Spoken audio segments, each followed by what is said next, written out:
nossa aula de armatologia também. Então, Deus, ele é o referencial absoluto. Todos os pecados batem no paredão, que é Deus.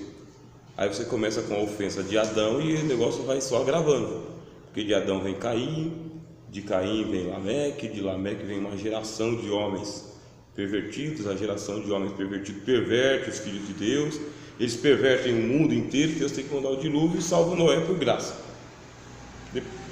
Depois que salva Noé, vem uma nova geração que faz uma torre de Babel, e uma Babilônia, e o Império Assírio, e o Egito, e tudo quanto é ofensa. Quer dizer que Deus é o paredão absoluto, que todo mundo agride ele. Deus está ofendido, porque a partir de Adão não teve mais jeito, não teve mais volta. A máquina virava para um lado. Quando Adão pecou, a máquina parou de virar para o lado certo e começou a virar para o lado errado. As ofensas começaram a vir diretamente contra Deus, e Deus não pode ser alienado. Deus não pode simplesmente deixar você pecar do jeito que você e ser indiferente. Deus não pode ser indiferente ao pecado, porque o pecado é uma injustiça, e se Deus é indiferente, Deus é injusto. Como Deus não é injusto, Deus é justo, toda ofensa bate nele. E agora, como que ele vai resolver esse problema? Porque é um problema digno de Deus, né? E por que é um problema digno de Deus? Porque Deus disse: olha, é o negócio seguinte, faz o que você quiser, só não come da árvore do conhecimento. O restante é tudo seu, o mundo é seu. Então a gente vê aqui, ó, Deus disse para ele não comer da árvore do conhecimento do bem e do mal, e essa seria a única ofensa possível de sua parte. Mais ainda, somente ele podia ofender a Deus, ninguém mais. Eva e seus filhos estavam livres para comerem do fruto da árvore, pois a ordem era para Adão. No caso da tentação, a serpente seduziu a mulher a levar do fruto ao homem, e este foi o princípio da queda, mas não a queda em si. Agora preste bem atenção nisso aqui é difícil. Só tinha um pecado que poderia ofender a Deus: o Adão comer da árvore do conhecimento do bem e do mal. Só um. E só tinha uma pessoa que podia ofender a Deus: só Adão. Eva não podia ofender, os filhos de Eva não podiam ofender, porque o mandamento era para Adão somente, não era para Adão e sua descendência. Adão não podia comer da árvore do conhecimento do bem e do mal, Eva podia. Eva podia, os filhos de Eva podiam, a gente poderia. Por quê? Porque o Adão está representando o Cristo. O que acontece com o Cristo? O Cristo, ele é o Filho obediente de Deus. A obediência de Cristo passa para nós. Quem é que não pode desobedecer a Deus? Cristo. Cristo não pode desobedecer a Deus. Mas e os filhos de Cristo? Os filhos de Cristo são justificados, porque são filhos de Cristo. Então o Cristo representa a raça, que somos nós, os filhos de Deus. E o Adão representava também. Então o único cara que não podia comer da árvore do conhecimento, o único, era só Adão. O único. Tanto é que o apóstolo Paulo pega e fala o seguinte: olha, por um homem entrou o pecado no mundo. Um homem. Não é quando a Eva comeu. Você pode ler o livro de Gênesis. Eva comeu a árvore do fruto. Aconteceu alguma coisa? Nada. Abriu os olhos dela? Não. Entrou o pecado no mundo? Não. Entrou a morte? Também não. Porque ela não tinha como cometer o erro. O único cara que podia comer o teu erro era só Adão. Então o que fez a cobra? A cobra instrumentalizou Eva para que Eva levasse o fruto para Adão e Adão comesse. O apóstolo Paulo diz o seguinte: que Eva foi enganada, e ser enganado não é pecado. Se você cair no conto do vigário, como diz a história, né? No 171, se você for enganado, isso aí não é pecado, não é crime, não é. E Eva foi enganada. Ela disse: a serpente me enganou e eu comi. Ser enganado não é pecado. Agora o Adão teve um problema sério, por causa que ele recebeu a ordem direta de Deus. Eva recebeu a ordem direta de Deus? Não. Eva foi criada depois, ela não recebeu a ordem direta. Aí o que fez a cobra? É verdade que Deus disse para vocês não comerem das árvores que estão no jardim? Aí a Eva pegou e falou: não, das árvores do jardim nós podemos comer livremente, mas da árvore do conhecimento do bem e do mal, disse Deus: dele nele não tocarás e dele não comerás, porque então nós morreremos. Aí você já vê que a Eva, ela não estava nem com a ordem exata, não estava nem com as palavras exatas, porque Deus não disse para não tocar, Deus disse para não comer. O mandamento é assim, você pega a letra da lei, você tem que ler a letra por letra. O que diz a letra da lei? A letra da lei que Deus deu para Adão é a seguinte: olha, da árvore do conhecimento do bem e do mal, dela não comerás, porque no dia que dela comeres, certamente morrerás. Ponto. Isso é o texto. Deus não disse não toque na árvore, tá bem? Deus não disse isso. Deus disse não coma. E Deus disse certamente morrerás. Deus não disse só morrerás. Deus disse certamente. Você está lendo o texto bíblico, você vai lá nas palavras, palavra por palavra. Eva nem sabia o mandamento direito, ela nem citou o mandamento direito. Ela foi lá e comeu, foi seduzida, mas ela está sob influência. Até aqui não tem pecado nenhum pecado. O pecado não entrou no mundo. Quando que o pecado entra no mundo? Quando o pai, Adão, toma do fruto do conhecimento e come. Aí você lê na Bíblia: aí abriram-se os seus olhos e viram que estavam nus. Entrou o pecado no mundo quando Adão pecou. Você vê como que é assim, Deus criou uma situação para Adão que era assim, praticamente impossível dele pecar, porque era só um homem que podia pecar e só um pecado que ele podia cometer. Se ele não comesse, não tinha pecado. Se ele comesse todo o mundo inteiro, até o jardim, até a terra do jardim, não tinha problema nenhum. Se ele comesse todos os peixes que tinha lá no rio, problema nenhum. Agora, da árvore ele não podia comer. Então, no caso da tentação, a serpente seduziu a mulher, mas a levar o fruto ao homem, e este foi o princípio da queda, mas não a queda em si. Ela foi instrumentalizada, tá bem? Caso Adão não houvesse comido do fruto, o pecado não entraria no mundo. Eva estaria inocente ante Deus e a humanidade continuaria livre para viver no Éden. O diabo descobriu isto: somente Adão poderia ofender a Deus. A única ordem que recebera, bastava que desobedecesse. O diabo descobriu: é um pecado. Não precisa cometer dois pecados. Um pecado só. Quanto tempo passou a gente não sabe. Passou uma temporada, né? Muito tempo, a gente imagina que passou muito tempo. Mas um dia ele conseguiu, não ele diretamente, o diabo não foi diretamente a Adão, não foi. Ele se apresentou através da mulher. Quer dizer, o Adão olhou para a mulher, viu que ela comeu, nada aconteceu,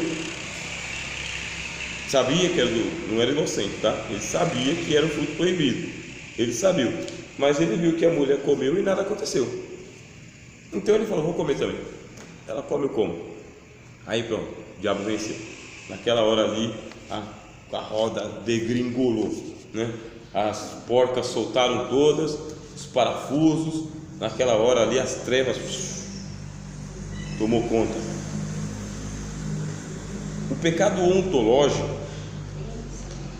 ataca a índole do ofendido, sua natureza, seu ser e essência. É um pecado que ofende, agride, corrompe e degenera a relação entre as pessoas. Pecado ontológico é contra uma pessoa. Eu estou vivendo aqui com você, aqui, estou vivendo na confiança, tá? É uma relação de confiança. Então, nessa relação de confiança, nós confiamos nos outros. Na hora que acontece uma quebra de acordo, né? Uma coisa, uma ofensa mesmo. Aí o que acontece? Nessa mesma hora, tudo aquilo de bom que eu tinha feito parece que não vale de nada, porque eu traí a confiança. O pecado, ele faz isso, ele pega e coloca o motor para funcionar para o outro lado. Ele estraga mesmo, ele estragou a relação entre Deus e Adão. Deus só podia ter relação com Adão enquanto ele não se mantinha fiel. A partir do momento que o Adão transgrediu, acabou, degenerou a natureza, ofendeu a índole do próprio Deus. Ou Deus faz vistas grossas, ou Deus chega como Ele é. Aí você vai ver lá, a não reparação, deixa para lá isso aí, ó, se eu não reparar, a não reparação incorre na corrupção do ofendido, ou seja, se não houver satisfação do erro, a culpa recai sobre o ofendido, o qual se torna cúmplice do ofensor, coadunando com a sua falta e tornando-se réu do erro não reparado. O negócio é o seguinte: se eu faço vistas grossas para o mal, eu sou cúmplice do mal. O apóstolo Tiago falou: aquele que sabe o bem que tem que fazer e não faz, peca. Deus chegou e encontrou Adão em ofensa. Se Deus faz vistas grossas, quem que é o culpado do pecado de Adão? Deus. Se Deus não impõe a reparação que tem que acontecer, aí o próprio Deus é cúmplice de Adão, se torna culpado por tudo. Aí ficam os dois culpados, Deus e Adão. Só que Deus não pode fazer vista grossa, Ele é santo, Ele é justo e Ele é verdadeiro. Então o que faz Deus? Bem, a culpa existe, então o culpado será culpado, punido pelo seu próprio pecado. Cada um levará o seu próprio pecado. O Adão vai levar a culpa sobre si.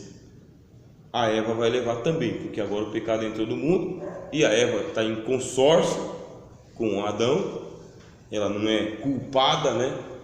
Mas ela está em consórcio com Adão, então ela vai pagar a parte dela também.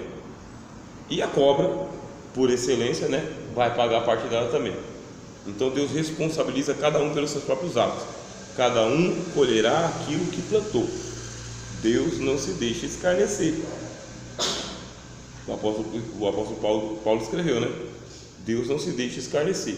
Aquele que planta no Espírito, do Espírito recolhe incorrupção. Mas o que planta na carne, da carne colhe corrupção. Quer dizer que Deus encontra o Adão, Adão está em culpa, Deus não pode passar por cima, Deus está ofendido, tá? Necessariamente o ofensor deve satisfação ao ofendido, e a ofensa deve ser reparada consoante ao grau da sua malignidade. Quer dizer, se é uma ofensa menor, o ofendido coloca uma reparação menor. Isso aqui só furou um pneu, entendeu? Vamos colocar um remendo aqui que dá para você rodar. Não, isso aqui arrebentou o aro. Arrebentou o aro, não tem como mudar só o pneu, tem que trocar a roda toda. Ih, meu amigo, isso aqui pegou a longarina, então esquece. Estragou o chassi, perca total. Então isso que eu estou falando para vocês tem pecado que eles são menores, mas tem pecados que eles são gigantes. O que faz o ofendido, que é Deus? Deus fala: olha, olho por olho, dente por dente, vida por vida. Você tem vida para me devolver aí, Adão? Não tenho, Senhor. Então o pecado permanece. Pecado permanece. Mas e a morte? A morte não satisfaz. A morte é uma punição para o pecado, mas não é uma satisfação. Não é uma satisfação. A morte não resolve nada. Deus continua ofendido com a morte de Adão. Deus continua ofendido com a morte dos pecadores. Abriu a boca lá da terra e aí engoliu Coré, Datã e Abirão. Não foi? Engoliu, matou, mas Deus continua ofendido, porque foi o pecado de sedição, de rebelião. Para que Deus fique satisfeito, quer dizer que Deus deixe de ficar ofendido, tem que haver uma satisfação. Aí essa satisfação é o seguinte: ela tem que ser qualitativa, tem que ter qualidade. A pessoa que vai dizer o seguinte: olha, eu vou agradar a Deus, tem que ter uma qualidade infinita. A pessoa diz que vai agradar a Deus. E como que a pessoa vai agradar a Deus? Aí o apóstolo Paulo fala aos Efésios: a pessoa se torna agradável a Deus quando ela crê naquele que Ele enviou, Jesus. Você crê no Senhor Jesus e essa sua fé é imputada como justiça. Você crê naquilo que agrada a Deus. Deus disse: este é o meu filho amado, é nele que eu me comprazo, fazei tudo quanto Ele vos disser. Então você tem que fazer uma só obra, crer no Senhor Jesus. Está escrito no Evangelho de João: a obra de Deus é esta, que creais naquele que Ele enviou. Ele disse isso no capítulo 6 de João. Senhor, que obras nós faremos para agradar a Deus? Creia naquele que Ele enviou. Se você não crê no Filho de Deus, você não pode fazer mais nada. Não interessa o que você faça. Ainda que eu doasse todos os meus bens para salvar os pobres, se eu não tivesse o ágape, o amor, o Cristo, tá? Se eu não tenho o Cristo, nada me aproveitaria. Se eu entregar o meu corpo para ser queimado, mas se eu não tiver o Cristo, nada me aproveita. Se eu tiver fé para fazer milagres e transportar os montes, se eu não tiver o amor que é o ágape e o Cristo, não adianta. Deus só se agrada de Cristo. Deus só se agrada de Jesus, irmãos. É só de Jesus que Ele se agrada. Só Jesus tem qualidade suficiente para agradar o Pai. Só Jesus fala a linguagem de Deus. A gente aprendeu isso aqui em Cristologia, você lembra? Só Jesus fala a linguagem de Deus. Só Jesus tem um coração que bate no ritmo do coração de Deus. Só Jesus tem a satisfação para apresentar diante de Deus um sacrifício que é superior à ofensa. Superior. Então, se Deus fica satisfeito com Cristo, aí o que faço eu, indigno pecador? Vou a Cristo. Vou a Cristo. Chego no Cristo e falo: Senhor Jesus, como que eu faço para agradar o Pai? Aí o Senhor Jesus fala: vem comigo, eu te abraço e a gente conversa com o Pai. Aí nessa companhia com Jesus, aí o Pai que se agrada de Jesus se agrada de mim também. Ninguém vem ao Pai se não for pelo Filho. Ninguém vem ao Pai se não for por esse caminho, que é o Filho. Ninguém. Eu sozinho não tenho como agradar a Deus. Aliás, a humanidade toda se ajuntando e fazendo todo o bem e consertando o mundo agora, não é agradável a Deus. Se rejeitou o Filho, não tem nem conversa. Quem não tem o Filho não tem o Pai. Carta do apóstolo João, primeira carta de João. Quem não tem o Filho não tem o Pai. Então tem um pessoal aí que é judaísta, entendeu? A gente tem que tomar cuidado com esse pessoal. Eles são judaístas e eles querem se justificar por serem amantes de Israel, tá? Tem um monte de gente aí que está absorvendo os símbolos do judaísmo e querendo se relacionar diretamente com Deus Jeová, passando por fora do Cristo, dizendo que não precisa do Cristo. Esse pessoal não entendeu. Nós somos agradáveis a Deus porque Cristo morreu por nós. Então a gente vai a Cristo e Cristo nos leva a Deus, porque Cristo ofereceu um sacrifício que repara a ofensa do Adão, repara a ofensa dos filhos de Adão.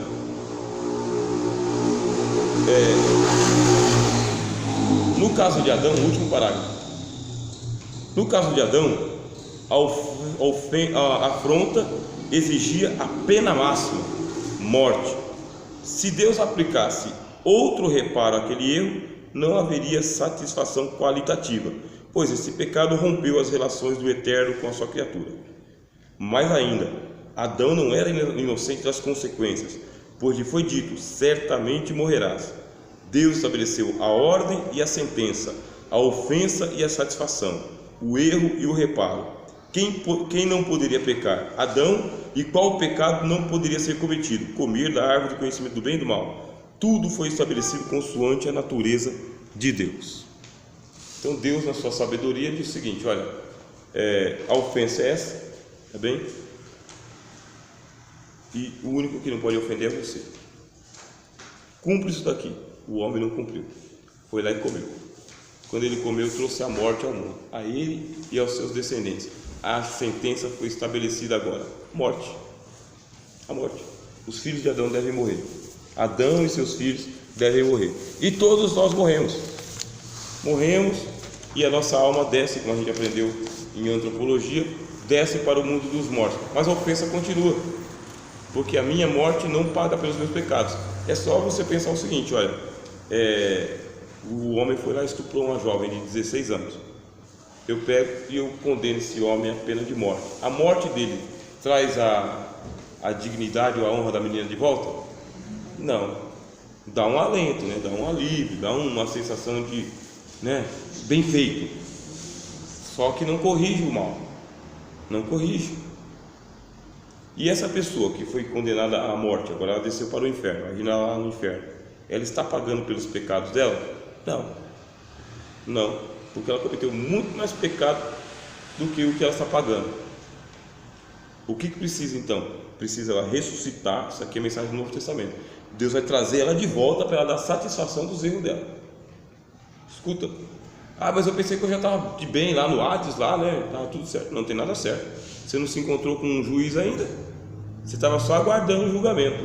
Agora vamos conversar aqui, olho no olho. Porque tem uma punição pior. Aí vai para o lago de fogo. A não ser que na hora da morte o cidadão encontrou com Jesus. Se Jesus encontrou com ele na hora da morte, acontece como aconteceu com um ladrão, né? É revogada a sua sentença, e aí ele já não desce para o mundo dos mortos. Mas aí já é um outro assunto. Bom, graças a Deus a gente está começando aqui a matéria de armatologia. Semana que vem a gente vai aprofundar esse conhecimento também, falando sobre o ato de pecar.